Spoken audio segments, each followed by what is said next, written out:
제34장.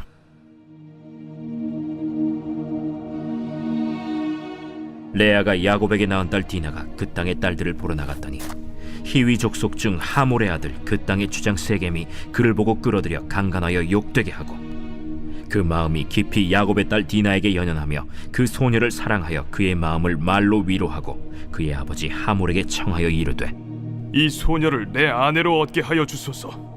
야곱이 그 딸 디나를 그가 더럽혔다 함을 들었으나 자기의 아들들이 들에서 목축함으로 그들이 돌아오기까지 잠잠하였고, 세겜의 아버지 하몰은 야곱에게 말하러 왔으며 야곱의 아들들은 들에서 이를 듣고 돌아와서 그들 모두가 근심하고 심히 노하였으니, 이는 세겜이 야곱의 딸을 강간하여 이스라엘에게 부끄러운 일 곧 행하지 못할 일을 행하였음이더라.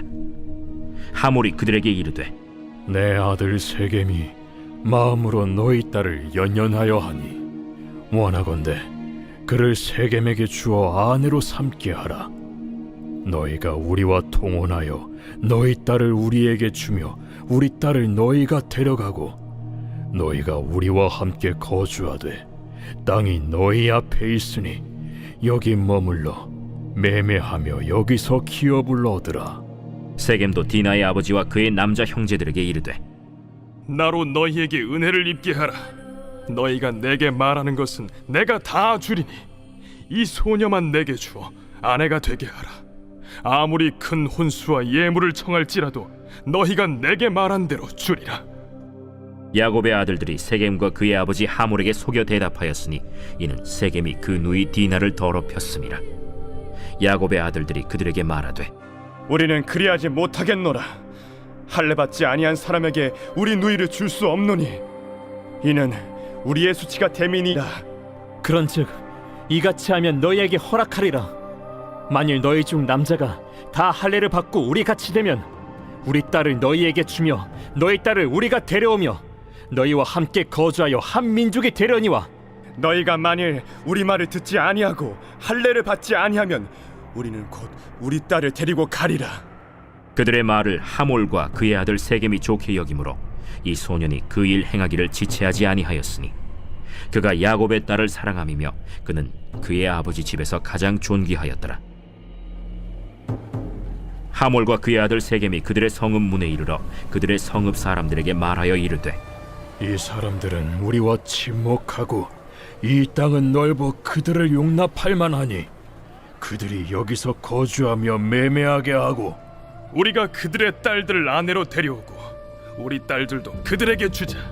그러나 우리 중에 모든 남자가 그들이 할례를 받음같이 할례를 받아야 그 사람들이 우리와 함께 거주하여 한 민족 되기를 허락할 것이라. 그러면 그들의 가축과 재산과 그들의 모든 짐승이 우리의 소유가 되지 않겠느냐. 다만 그들의 말대로 하자. 그러면 그들이 우리와 함께 거주하리라. 성문으로 출입하는 모든 자가 하몰과 그의 아들 세겜의 말을 듣고 성문으로 출입하는 그 모든 남자가 할례를 받으니라. 제3일에 아직 그들이 아파할 때에 야곱의 두 아들 디나의 오라버니 시므온과 레위가 각기 칼을 가지고 가서 몰래 그 성읍을 기습하여 그 모든 남자를 죽이고, 칼로 하몰과 그의 아들 세겜을 죽이고 디나를 세겜의 집에서 데려오고 야곱의 여러 아들이 그 시체 있는 성읍으로 가서 노략하였으니 이는 그들이 그들의 누이를 더럽힌 까닭이라. 그들이 양과 소와 나귀와 그 성읍에 있는 것과 들에 있는 것과 그들의 모든 재물을 빼앗으며 그들의 자녀와 그들의 아내들을 사로잡고 집 속의 물건을 다 노략한지라. 야곱이 시므온과 레위에게 이르되, 너희가 내게 화를 끼쳐 나로 하여금 이 땅의 주민 곧 가나안 족속과 브리스 족속에게 악취를 내게 하였도다. 나는 수가 적은즉 그들이 모여 나를 치고 나를 죽이리니 그러면 나와 내 집이 멸망하리라. 그가 우리 누이를 창녀같이 대우함이 옳으니까. 빛이 있으라. 오늘도 하나님의 말씀의 은혜가 우리 성도님들의 삶을 정말로 빛나고 풍성하게 하시기를 주님의 이름으로 축복합니다. 오늘 우리가 함께 나눌 말씀 창세기 34장입니다. 가슴 아픈 사건이 기록되어 있는 장이고요. 또 야곱의 딸 디나가 세겜에게 성경에서 번역된 그대로 강간을 당한 일이 기록되어 있습니다.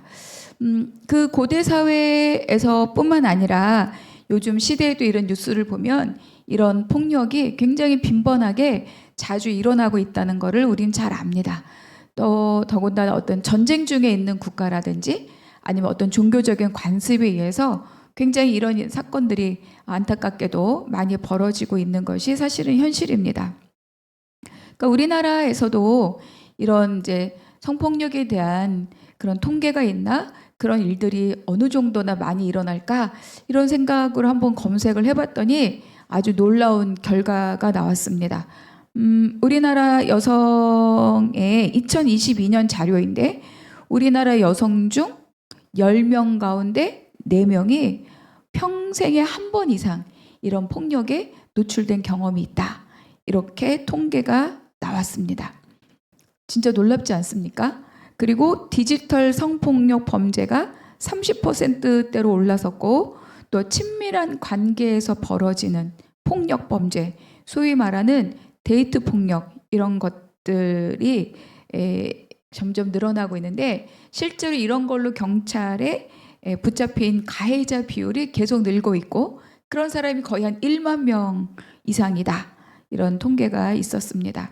그리고 또 아동 청소년 성착취물 비율도 계속 늘어나고 있다. 아, 정말 저는 이 통계를 보고 좀 놀라긴 했습니다.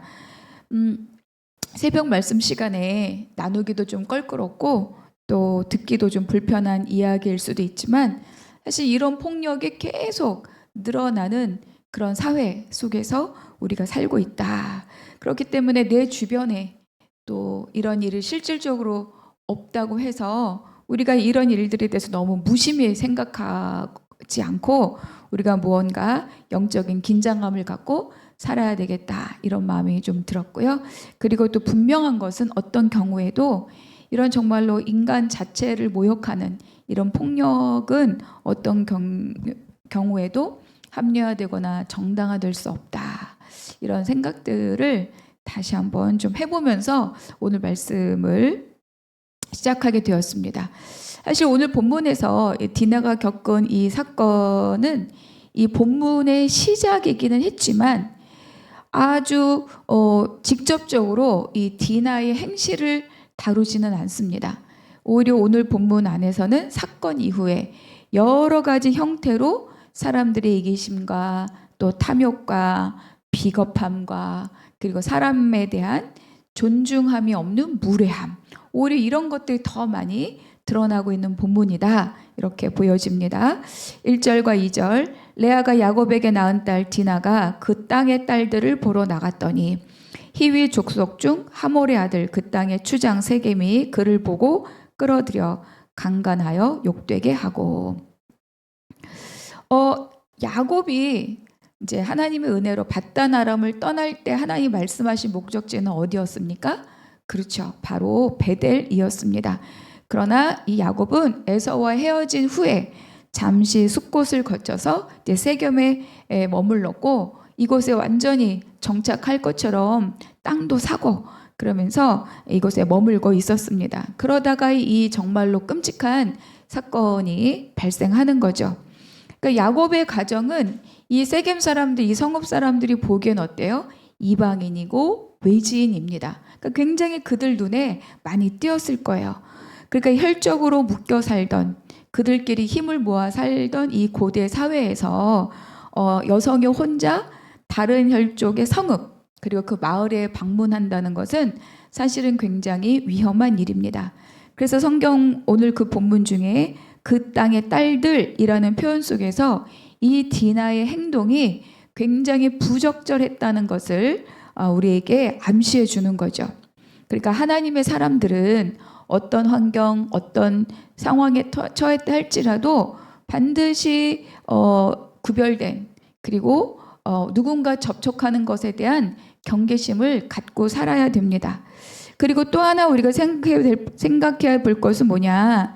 그러니까 디나의 이런 행동이 무엇을 반증해 주느냐? 바로 야곱과 그 가족들이 이제 이 가나안 땅에 들어온 이후에 그들이 영적인 면에서 그리고 생활적인 면에서 얼마나 나태하고 있었는가를 우리에게 짐작해 볼 수 있게 해줍니다. 그러니까 이 세겜에 그냥 안주하고 있고 그리고 뭔가 방심하고 있고 그리고 또 세겜에 있는 것을 여러 가지 모양으로 합리화하고 있고 그러면서 어느 정도 이 지역의 문화에 동화되고 있었다. 그러니까 이 디나의 이 사건은 디나의 문제라기보다는 이 가족이 갖고 있는 이런 영적인 상태, 또 영적인 무장이 해이해진 상태, 그들의 생활에 경계가 없는 상태 이런 것들이 드러난 돌출된 하나의 사건이라고 볼 수 있습니다. 그러니까 이 야곱이 정말 이 에서라고 하는 큰 자기 인생의 큰 짐을 해결하고 난 이후에 그가 또 이스라엘이라는 이름을 얻었으나 그러나 여전히 옛사람의 모습으로 이 세겜에 머물러 살고 있었던 것이 아닌가 우린 충분히 생각해 볼 수 있습니다. 그러니까 야곱이 정말로 영적인 무장을 해지하고 자기중심적으로 살고 있는 그것들이 이 자녀들에게도 흘러가 있고 그것이 돌출된 사건이 바로 이 디나의 사건이다. 그러니까 우리가 갑작스럽게 어떤 큰 일을 겪고 나면 우리가 무심하게 흘려보냈던 작은 행동들이 사실 이 큰 사건의 원인으로 작동되었다는 것을 우리가 뒤늦게 깨닫는 경우도 많이 있지 않습니까? 바로 디나의 사건은 바로 그런 촉발된 사건이라고 볼 수 있는 거죠. 자, 이 사건 이후에 이제 이 세겜은 디나를 연연해하며 아버지를 통해서 이 소녀를 나에게 아내로 얻게 해달라 이렇게 아버지에게 요청을 합니다. 5절 야곱이 그 딸 디나를 그가 더럽혔담을 들었으나 자기 아들들이 들에서 목축함으로 그들이 돌아오기까지 잠잠하였고 세겜의 아버지 하몰은 야곱에게 말하러 왔으며 딸 소식을 분명히 이 야곱이 들었지만 야곱은 아무 말도 하지 않고 지금 아들들이 돌아오기만을 기다리고 있습니다. 오히려 가해자의 아버지 하몰과 그리고 세겜이 직접 이 야곱을 찾아와서 적극적으로 통혼을 요청합니다. 그리고 계속 간곡하게 말하는 거죠. 원하는 것은 무엇이든지 값을 치르겠다. 그리고 땅을 매매하여도 좋다. 여기서 기업을 얻으라. 이렇게 말하는 거죠. 그러나 중요한 건 뭡니까? 이 사건에 대해서 디나에 대해서나 그 가족에 대해서나 그 아버지에게 이 사건에 대해서 사죄하지 않습니다. 이들은 자기 아들이 또 자신이 한 사람에게 행한 이 무자비한 폭력에 대해서 사죄하지 않고 인정하지 않는 거죠. 충분하게 값을 치르겠다라는 것으로 자기의 이 행동을 보상하는 것으로 충분하다라고 생각하는 사람들입니다. 그러니까 출애굽기 22장에 보면 처녀를 꿰어서 동침하였을 때 그리고 또 납폐금을 주고 이 아내로 삼아야 됩니다. 그런데 이 여자의 아버지가 자기 딸을 이 사람에게 주기를 거절하면 다시 이 가해자 남성은 여인에게 납폐금을 지불하도록 되어 있죠. 그런데 여기서 보면 이 하몰과 세겜이 찾아와서 통혼 요청을 하고 있는 것이 또 어떤 면에서 굉장히 무례한 일이냐. 지금 이 디나는 아버지 집에 돌아와 있는 것이 아니라 여전히 세겜 집에 지금 남아있는 상황이죠. 그러니까 지금 이 요청은 간곡하게 하고 간절함이 있지만 어떤 면에서는 볼모로 디나가 잡혀 있는 그런 상황이기도 합니다. 그런데 이 와중에 그 여인에 대해서 충분하게 값을 치르겠다. 무엇이든지 다 하겠다. 또 내가 이 여인을 꼭 아내로 맞이하고 싶다. 이 와중에 그나마 다행이라고 해야 되나? 이런 지금 요청을 하고 있죠. 그러니까 이거는 어쩌면은 적절한 선에서 서로 적절하게 양보만 되면 서로의 체면도 살려주고 또 서로의 어떤 명예도 회복할 수 있는 그런 제안이기도 합니다. 그러나 이때 우리가 또 하나 굉장히 주의해야 될 일들이 있는 거죠.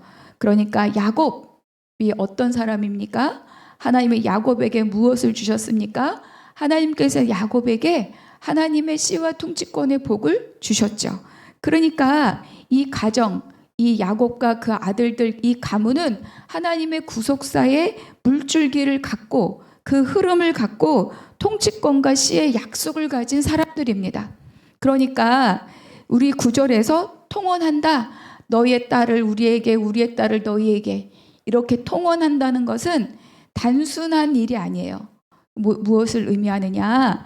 바로 분명하게 수적으로 열세인 야곱과 그의 가문은 훨씬 숫자가 많은 이 하몰과 세겜에 속한 히위 족속들에게 자연스럽게 그 민족에게 흡수되어 버린다는 것을 의미합니다. 그러니까 하몰과 세겜이 이걸 모르고 지금 통혼을 단순하게 사랑을 이야기하는 것이 아닌 거죠. 근데 만약에 그렇게 된다면 바로 하나님의 약속의 자손들, 이 하나님의 백성들의 번성은 굉장히 요연해지고 더군다나 하나님의 구속사는 또다시 한번 위기를 맞이하는 그런 상황이 되어버리는 것입니다. 그러니까 하나님께서 가나안에 들어가도 그들과 결혼하지 말라고 하셨던 이유가 분명히 있는 거죠. 그러니까 이 세겜의 제안은 겉으로는 충분하게 값을 치르고 우리가 하나가 되자, 땅을 매매해도 좋다, 또 여기서 기업을 얻으라, 우리가 함께하면 얼마나 좋겠느냐라고 이야기하고 있지만 결과적으로 이들의 제안은 이 야곱과 그의 가정에게, 그의 가족들에게 하나님의 것들을 잃어버리게 하는, 인간적으로는 매우 그럴싸하지만 굉장히 하나님 나라를 훼손시키는 위험한 요구라는 것을 우리는 다시 한번 기억해야 합니다. 그러니까 9절부터 10절에 통혼하고 거주하고 기업을 얻으라 이렇게 말하잖아요. 그런데 여러분 잘 기억합시다. 야곱에게 기업을 주시는 분, 야곱과 그의 아들들에게 기업을 주시는 분은 오직 하나님 한 분이십니다. 하나님의 약속에 의해서 그들에게 기업을 주시는 거죠. 그들이 기업을 하나님으로부터 받는 겁니다. 세겜과 하몰로부터 받는 것이 절대 아니라는 것입니다. 그러니까 우리는 가끔 나에게 주어진 혜택, 나에게 오는 이 유익이 어디로부터 오는 것인가를 잘 분별해야 되는 거죠. 내가 지금 이 받는 혜택이 하나님으로부터 오는 것이냐, 아니면 세상 나라로부터 오는 것인지 분별할 줄 알아야 됩니다. 그런데 야곱은 끝끝내 아무 말도 하지 않고 오히려 모든 선택을 보류합니다. 근데 오히려 이제 이 디나의 오빠들, 야곱의 아들들이 이 일에 대해서, 이 사건에 대해서 굉장히 많이 분노하죠. 그리고 하몰의 제안을 거절합니다. 이때 뭐라고 얘기합니까? 할례 받지 않은 사람에게 우리 누이를 줄 수 없다. 여기까지 보면 굉장히 옳은 소리입니다. 그런데 그 이후에 이 각 사람들의 대화를 살펴보면 자기 편의대로, 자기 입속대로 서로 속고 속이는 제안을 계속하고 있다는 것을 우리가 발견할 수 있습니다. 하몰이 또 그 아들 세겜이 이 야곱과 그 아들들에게 한 말이 무엇입니까? 우리 서로 딸들을 주고받자, 우리 서로 통혼하자, 그리고 함께 거주하자, 그리고 땅도 매매할 수 있게 하겠다, 여기서 기업을 얻으라, 이렇게 이야기를 하는 거죠. 그러니까 이 야곱의 아들들은 우리는 할지 않는다, 할 수 없다, 그러나 할례를 받으면 서로 통혼하자, 그리고 할례를 받으면 함께 거주하고 한 민족이 되자, 이렇게 이야기를 받는 거죠. 그러니까 이 이야기를 들은, 이거를 좋게 생각한 또 이 하몰과 세겜이 장의 서금에 가서, 이 성문에 가서 자기 동족들에게 이 이야기를 전하고 이들을 설득합니다. 이렇게 이야기합니다. 우리 땅도 넓으니 그들을 여기서 거주하게 하고 매매하게 하고 서로 통혼하게 하자. 그러면 그들의 가축과 재산과 그들의 모든 짐승이 우리의 소유가 될 수 있다. 그러니까 생각하는 거죠. 그쪽이 훨씬 숫자적으로 열세니까 이렇게 통혼하면 당연히 그들이 우리에게 흡수될 것이고 그들의 것이 다 우리의 소유가 될 것이다. 이렇게 경제적인 이득으로 설득을 합니다.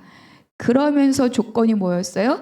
그렇게 하려면 우리가 할례를 받아야 하니 우리 할례를 받고 그들의 것을 우리의 소유가 되도록 하고 우리가 한 민족이 되자, 이렇게 이야기하는 거죠.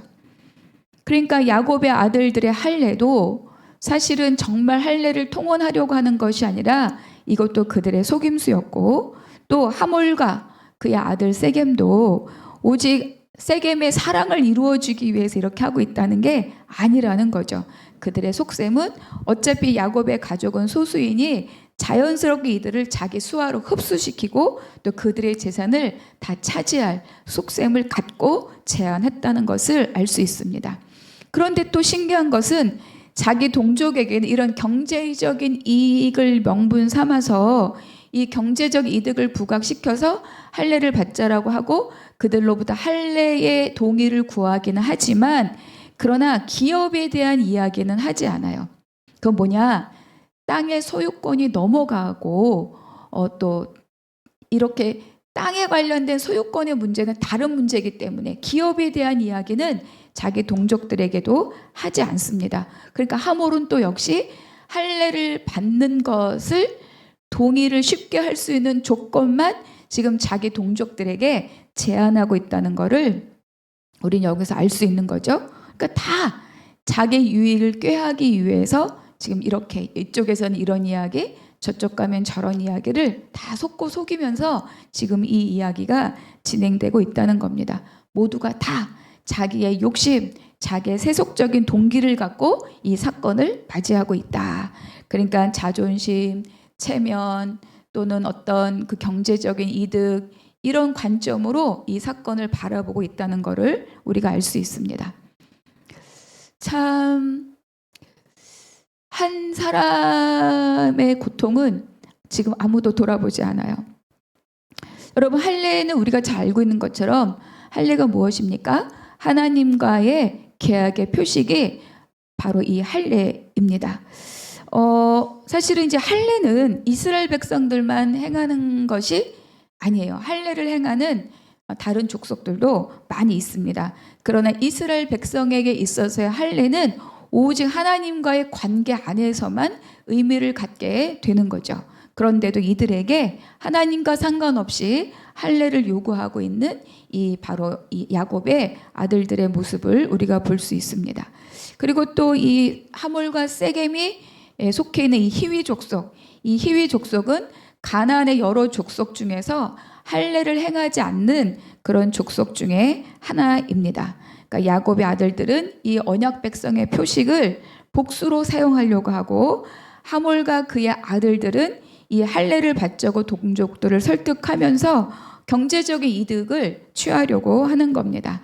결국은 이걸 통해서 야곱과 그 재산을 갖고자 하는 탐욕으로 이 할례를, 이 제안을 받아들이는 거죠. 그리고 그 논리에 동참한, 그 논리에 동의한 이 동족들도 결국은 경제적인 이득을 염두에 두고 이 할례 받는 일에 동의합니다. 그러니까 자기의 목적을 위해서 서로 속고 속이면서 이 대화들이 진행되고 있습니다. 25절에 보니까 세겜 사람들이 할례로 가장 아파할 때 시므온과 레위가 칼을 차고 그 성읍의 남자들을 다 죽이고 디나를 데리고 왔다. 결국은 시므온과 레위가 가서 남자들을 다 죽이고 난 다음에 그 뒤에 다른 형제들이 다시 이 성읍을 찾아가서 다시 그 죽은 자들을 짓밟으면서 약탈을 벌입니다. 굉장히 처참하고 굉장히 잔혹하고 굉장히 무서운 일들이 2차적으로 지금 벌어지고 있습니다. 30절, 야곱이 시므온과 레위에게 이르되 너희가 내게 화를 끼쳐 나로 하여금 이 땅의 주민 곧 가나안 족속과 브리스 족속에게 악취를 내게 하였도다. 나는 수가 적은즉 그들이 모여 나를 치고 나를 죽이리니 그러면 나와 내 집이 멸망하리라. 31절, 그들이 이르되 그가 우리 누이를 창녀같이 대우하며 옳으니까. 결국 이 사건 뒤에는 아무런 해결이 없습니다. 어떻게 되었습니까? 아버지와 아들들이 서로 지금 비난하고 있죠. 야곱은 왜 여태까지 아무 말도 하지 않았을까? 결국은 30절에 처음으로 자기 감정을 드러냅니다. 이 땅 주민에게 악취를 내었다. 미운 것이 되게 하였다. 결국은 야곱은 다른 무엇보다 바로 이 안전에 대해서 생존하는 것에 대한 두려움이 있었다는 것을 발견할 수 있습니다. 결국 야곱은 분예를 경험하고 그리고 이스라엘이라는 이름을 얻었지만 그러나 그 경험은 그 경험일 뿐입니다. 매일매일 하나님을 향한 영적인 훈련이 없다면 아무리 큰 영적인 체험도 삶의 변화로까지 연결되지 않는다는 것을 야곱의 모습 속에서 우리는 다시 한번 볼 수 있죠. 그러니까 야곱은 에서를 두려워했던 것처럼 다시 이 가나안과 세겜 사람을 두려워하는 사람으로 지금 남아 있다는 것을 우리는 여기서 다시 한번 발견하게 됩니다. 오늘 우리 34장을 마무리하면서 오늘 내게 주신 한 구절, 그 속에서 어떤 하나님의 은혜를 누렸는지 한번 기록하시기 바랍니다. 두 번째, 나는 날마다 새롭게 하나님의 은혜를 경험하고 있는가? 과거에 만난 하나님을 과거형으로 이야기하면서 지금은 여전히 옛사람의 모습으로 내가 살던 모양대로 내가 오늘을 살고 있지는 않은가 돌아보는 날들이 되기를 바랍니다. 세 번째, 부모가 자녀에게 물려줄 수 있는 가장 큰 유산은 돈도 아닙니다. 명예도 아닙니다. 오직 신앙일 뿐입니다. 그래서 내가 자녀들에게 신앙을 유산으로 주기 위해서 내가 정말로 오늘 하루만이라도 내가 해야 할 일이 무엇인가 찾아보시고 결단하시고 그것을 실행하시는 오늘 하루가 되시기를 축복합니다. 기도하겠습니다. 하나님, 하나님의 백성으로서 세상과 분리하고 또 세상과 구별해야 될 것들을 미루거나 소홀히 하면서 살아가진 않았습니까? 내가 혹여 미루거나 소홀히 하고 있는 것이 있다면 다시 하나님을 향하여서 초점을 맞추고 날마다 하나님 앞에 깨어있는 삶을 살게 하여 주시옵소서. 오늘 하루가 바로 그러한 날로 살아가게 하여 주시옵소서. 모든 것 감사하고 우리 주 예수 그리스도 이름으로 기도하옵나이다. 아멘.